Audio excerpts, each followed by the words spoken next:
A través de un estudio médico, un grupo de especialistas intenta explicar el padecimiento al que fue sometido Jesucristo antes de morir en el madero. Castigo deshonroso que asignaban los romanos a los peores criminales y que Jesús aceptó como expiación para todos nosotros.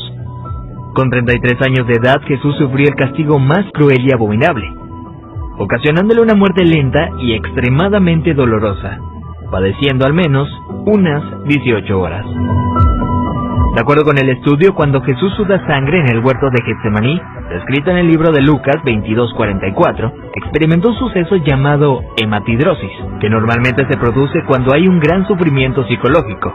En algunos casos, la ansiedad severa provoca la secreción de químicos que rompen los vasos capilares en las glándulas sudoríficas, emanando mezclas entre sudor y sangre. La madrugada en la que Jesús fue arrestado, ya debilitado por lo que le habría sucedido en el huerto, fue llevado ante Sanedrín y Caifás, el sumo sacerdote. Fue golpeado por los soldados, quienes le pusieron una venda en los ojos para burlarse de él, le escupían y le abofeteaban. Para este entonces, a raíz de los golpes, ya su rostro empezaba a hacerse irreconocible debido a la hinchazón.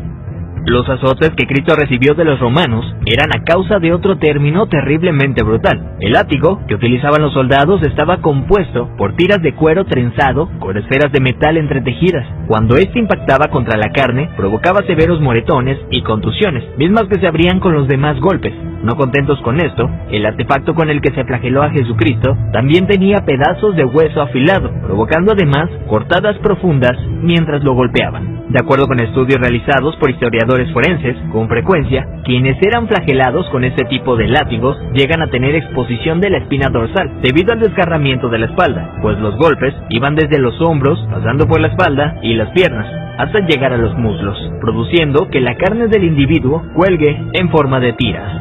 Mientras sucedía, en el interior de la persona, en este caso Jesucristo, se experimenta un dolor tan grande que debió llevarlo a una conmoción hipovolémica, es decir, que la persona a raíz de la gran pérdida de sangre sufre de taquicardia, pues el corazón acelera su ritmo intentando bombear una sangre que ya no existe, lo que a su vez conlleva una baja presión sanguínea, dando paso a la pérdida de la conciencia. Al mismo tiempo, los riñones dejan de producir orina para mantener el volumen restante. Las personas empiezan a sentir una sed intensa, como reacción del cuerpo para intentar reponer la sangre perdida.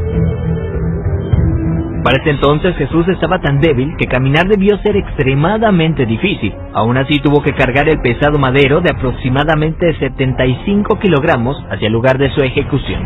Durante el trayecto nuestro Señor fue humillado, escupido, despreciado por la multitud hasta que se desplomó. Evento que sirvió para que un soldado romano le diera la orden a Simón que llevara el madero un tiempo por él.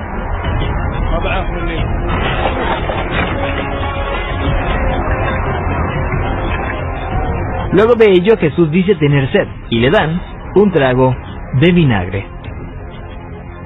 Los criminales condenados a esta pena eran amarrados. No obstante, a Jesús le clavaron de forma horizontal, con las manos abiertas. La vega llamada patíbulum aún no se había unido al madero, colocado de forma vertical permanente. Los clavos que se usaban para este hecho eran de entre 13 a 18 centímetros de largo, afilados en punta, con el objetivo de que éste atravesara el nervio mediano. Al romperse ese tendón y poner las muñecas clavadas, Jesús fue forzado a utilizar todos los músculos de su espalda desgarrada para poder respirar. Ya colgado, casi sin poder respirar, al clavarle los pies en el madero, triturando los nervios de los pies, debió haber sufrido dislocación de los hombros, situación que se confirma en el Salmo 22:14, cuando dice: dislocados están todos mis huesos. Lo siguiente es una muerte lenta por asfixia.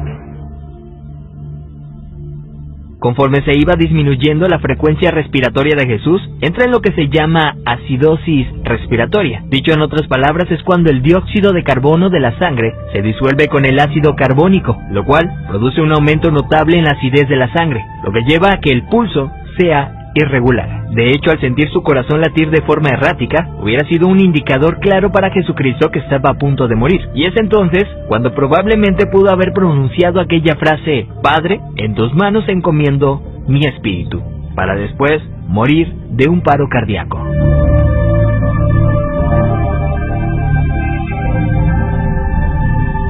A diferencia de otros crucificados, los huesos de Jesús no fueron quebrados. Esto lo hacían para evitar que las personas que pasaban por esto subieran las piernas hacia arriba y con estas se ayudaran para poder respirar. Así, la muerte era rápida en cuestión de unos minutos.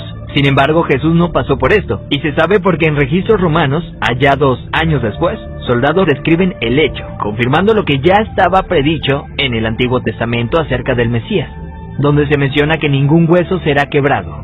Salmos 34:20. Según dichos registros, un soldado romano clavó en Jesús una lanza en el costado derecho para confirmar su deceso. La lanza penetró el corazón, por tanto cuando sacó la lanza, del orificio salió un fluido claro como el agua, seguido de un gran volumen de sangre, tal como lo describe el apóstol Juan en su Evangelio, testigo presencial de los hechos.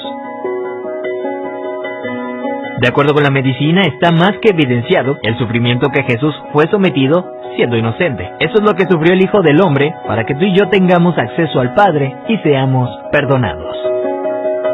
Veracidad News.